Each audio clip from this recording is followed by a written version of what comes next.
అన్నా జగదీష్ అన్నా, నిన్ను కవితక్క లిల్లీ పుట్ అన్నదన్నా. కానీ కొంతమంది పొట్టి బీరకాయ కూడా అంటున్నారు.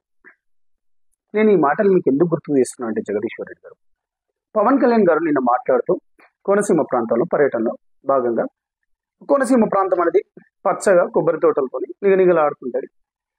తెలంగాణ నాయకులు అంటూ ఉంటారు, ఆ పచ్చదనంతో నిండి ఉంటుందని. దాని పాజిటివే కదా, నరజిష్టి తగిలింది అనుకుంటా ఒక క్యాజువల్ గా వర్డ్ అన్నారు.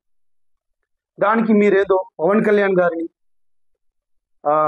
దిమాక్ లేని మాటలు, మైండ్లెస్ మాటలు అంటున్నారు. ఓ సిగ్గు తప్పినోడా అని అనాలనుంది. ఆంధ్ర ప్రాంత ఓట్ల గురించి కాళ్లకు ముళ్ళు గుచ్చుకుంటే పంటితోని తీస్తాన్న గొప్ప మానవతావాది ఎందుకో చెప్తావా లిల్లీపుట్ అన్న? గ్లోబరీనా సంస్థ ఇంటర్మీడియట్ విద్యార్థులకు బలిదానాల విషయంలో దగ్గరకు 24 మంది బలిదానాలు. అది ఏ సంస్థకు చెందిందో, దాంట్లో పార్ట్నర్ ఎవరో తెలుసా లిల్లీపుట్ అన్న?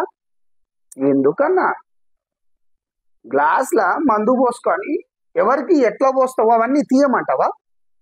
కాబట్టి మైండ్లెస్ మాటలు, దిమాక్ లేని మాటలు కాస్త పవన్ కళ్యాణ్ గారి పైన మాట్లాడేటప్పుడు ఆచితూచి మాట్లాడు లిల్లీపుట్ అన్నా.